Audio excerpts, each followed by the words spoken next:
Hey everyone, welcome to the Faith and Fandom podcast. This is the Artists Alley Aftermath edition for Nerd Market August 2023, where I was literally in an alley for Artists Alley, which is, I think there was some loss in marketing there because kind of really missed out. Nerd Market is technically something that I helped create.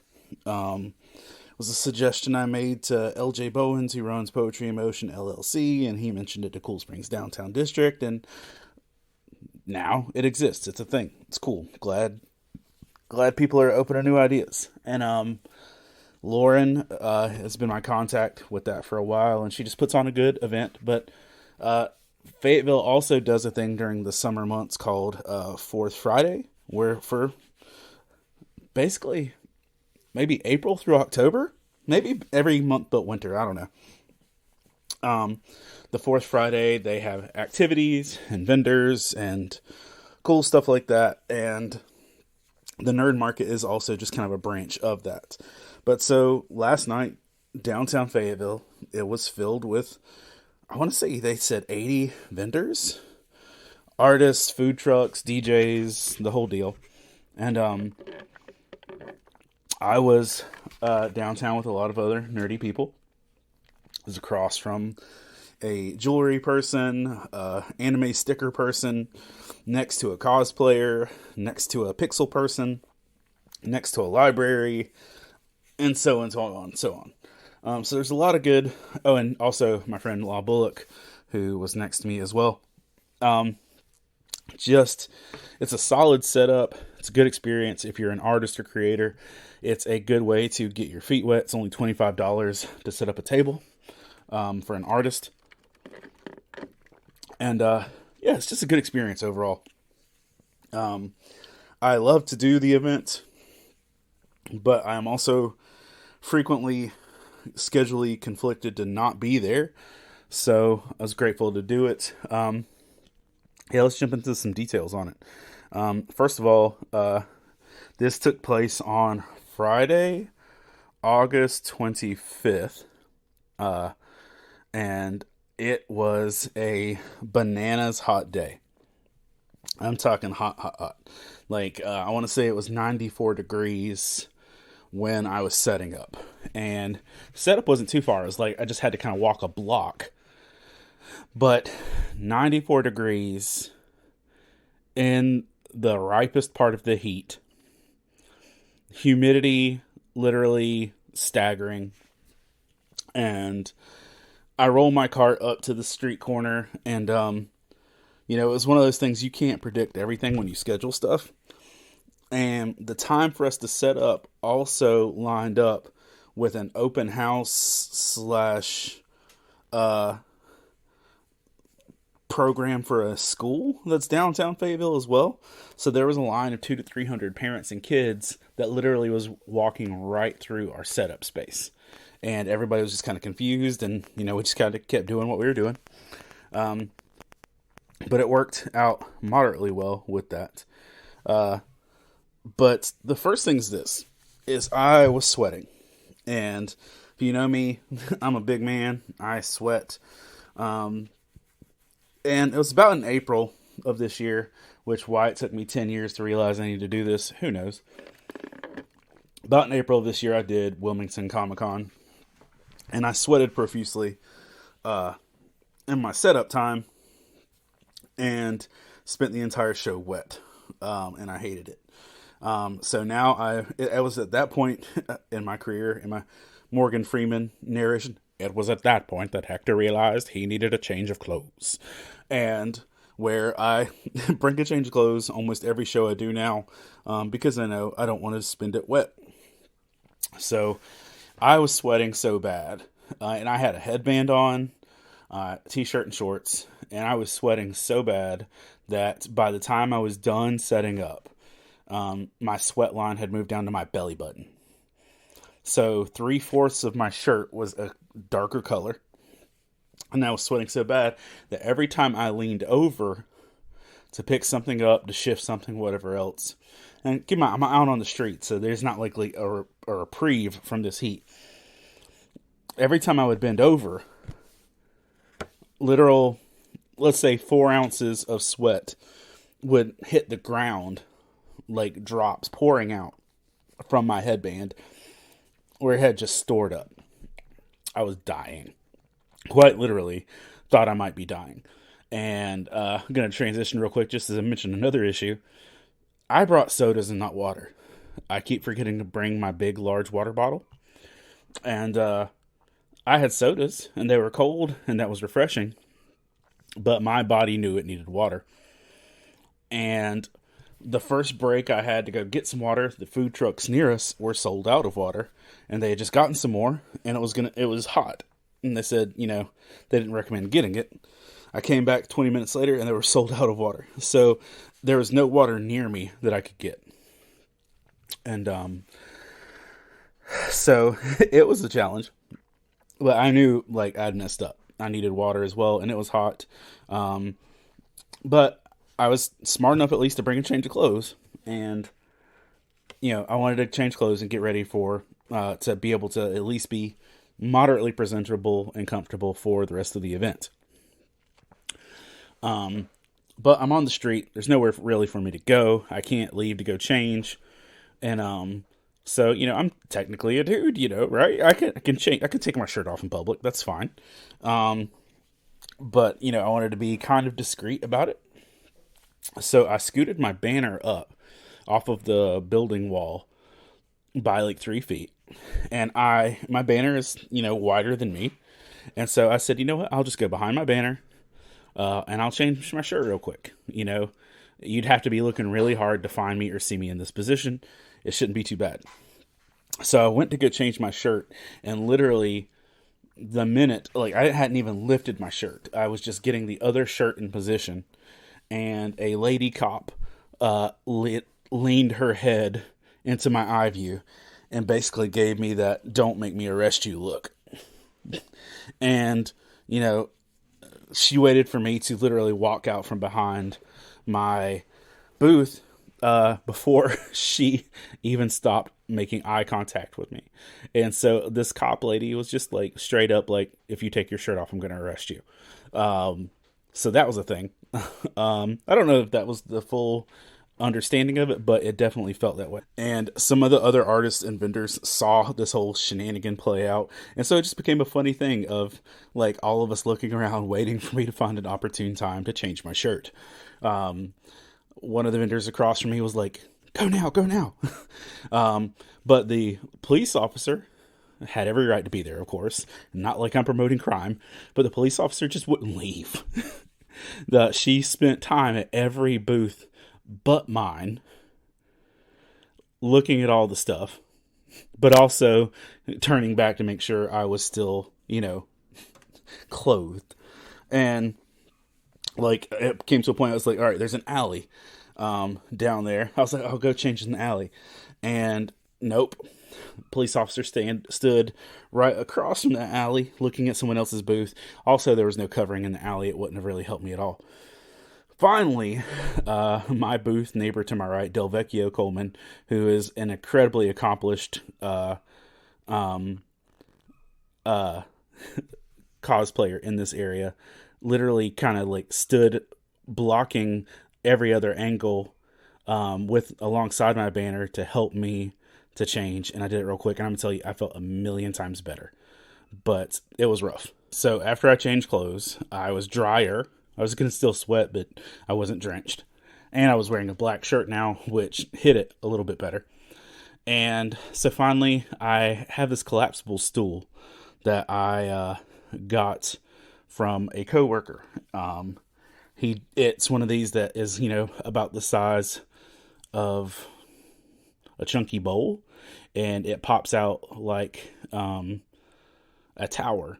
And you twist it, and it's built to hold much more weight than I weigh. But I guess with the heat and my girth, and it being a thin plastic material, it said no. And when Delvecchio, who I said previously covered me as I was changing, when he first was setting up, I sat down on the chair, and he fist bumped me. And when he fist bumped me, it literally looked like he did a Mortal Kombat fatality on me, because one of the pegs on my stool broke and it went click, click, click, click, click, click, click, until I basically slammed onto the sidewalk. And it was loud. It literally almost sounded like you could hear vertebrae snapping. And I just went down in a staggered motion. It had to be hilarious. And I was trimming up stickers, and so I had all of this like white extra paper in my hands, and so when I fell backwards, it flew up like confetti. So there's moist me getting Mortal Kombat fatality onto the sidewalk, and confetti throws up in the air. And you know, that's just how the vibe started. It's how it went. A cool aspect of it was Del Vecchio, who was next to me, had brought himself a chair, and he offered his chair to me for the rest of the evening, and he sat on his tub, back and forth. And you know, I'll just say this outright: Del Vecchio Coleman was the dopest of booth neighbors. And we've traveled in the same circles for years. Like, we're at the same shows, but he's cosplaying and he's always, active in that, and he's heavily involved. And we didn't really have a conversation until maybe Wake Forest. So it was cool to have him there and be a part of that. But he hooked me up with this chair, and, it helped to be able to sit down every now and again. I didn't sit down that often, but I sat down a little while. One of the first deeper conversations I had for the evening was with a couple of guys. And when they came up, they were like, they were glad to see me doing what I was doing, but they were confused in essence because they had tried to apply as a church to set up at Fourth Friday and were told no. And I tried to explain to them it's not anything discriminatory against churches. It's just that they are a Fourth Friday, Cool Springs Downtown District, all those things has to do. They have requirements as a board and everything like that. And religious organizations, are one of the things that they generally don't allow. I make it in there by being an artist and being an author, and because I do arts stuff in the Fayetteville region, allows me to have more contact and context with that. And I explain that to them and explain that's why I do things the way I do, is because Artist Alley, most cases, offers me more access to be able to be a representation of Jesus than my pastoral job does. I told them about why I wrote books and go to cons and how I do geek church services. And I mentioned how, like I mentioned on the last con we did at Wake Forest, that Addie and Patrick Billingsworth run a children's area at Wake Forest Comic Con as a way for their church to be involved. And I was like, look, sometimes you just got to be more creative in it. I'm not saying lie or do anything devious, but you have to understand you're not going to be able to go just knock on every door the way that you're used to. And so they, talked to them about it and, went on. And, it was also just really, it's just one of those things that I kind of love, the context and the area of it, that this is an event where people are drinking alcohol and walking around the street, and it's a big party vibe. And so for people to be coming up to the booth and me having serious biblical and spiritual conversations, even, or just nerdy conversations while people are like just drinking alcohol, is just, it's hopeful to me, because growing up in the culture I've grown up in, people spend so much time trying to hide anything of like that nature. Along with that, I'm happy when I do an event at like a brewery or, at a place where people, even if they're in the middle of drinking, be like, hey, I'd like to talk about this. I love that. I appreciate that. And I'm grateful for that. So, I'm a fan of that. And just, it's a nice reminder that I'm not in the church walls, and I'm grateful to be just out and beyond my general bubble. Also, there's really dope Flareon cosplayer. I put her picture up on all my socials if you want to check that out. And I'll say this, I got dry, I had a seat, I changed my shirt and all that, but I genuinely felt sick and nauseous. Like, I was worried I was going to pass out a few times. I needed water. That was on me. I failed. Another thing that I'll say was a win was the last time I did this event was April, maybe May. I don't know, somewhere back then. And when I did it, the street lights came on, but it did not help me at the angle that I was at, and you couldn't see my booth. And so this time I brought a portable battery block that takes wall plugs, and I brought my desk lamp, which is lighting up my desk right now, and I lit up my whole booth with it, and I even brought a couple lanterns and battery powered things for other people to be able to use. And so that was a nice touch to be able to, like, there's about a 20-minute window where it got too dark to see the booths, but the street lights hadn't turned on yet. And in that 20-minute window, I felt well accomplished that my booth was one of the only booths you could see, because I learned my lesson, much like I learned about bringing a dry shirt, and hopefully how I learned I should actually drink water. So that's a win. And then towards the end of the evening, this was only like from a 6 to 9 event, so 3-ish hours. And 2 other guys came up and were asking, about ministry and sharing and things like this. And it turns out they were 2 other people from the same church as the dudes I had talked to previously. And, we just had really good conversations, and talk about people's hearts and being creative in the gospel. So I got to have not only 2 conversations just about this, but 2 conversations were hopefully helping churches and people of the church to be able to look at creative ways of how they share their faith and how they involve their faith in their community stuff. But it was neat, though, as I was finishing up that conversation with that guy, he'd gotten a couple books. It was like, from at my booth, 2 books was $15. And he said, are you actually making money doing this? As he was thinking about the prices. And I was like, no, dude, not at all. I am not making money. I was like, sometimes I'm barely covering costs. And so he tried to give me money, and I'm like, no, dude. And I was like, I'll tell you this is for ministry. And it's like, you don't have to give me more money. I'm doing this to be able to be here to have these conversations. But, I think being someone in a ministerial aspect, he realized what I was charging and how things were going. There was no way this was profitable, and he's correct. But I still treasure every opportunity. Still absolutely hated that I couldn't get water. Still dehydrated. And so finally, I just said, I quit. I need to hydrate. So I left my booth, and I walked, not kidding, 1 block down, couldn't find water.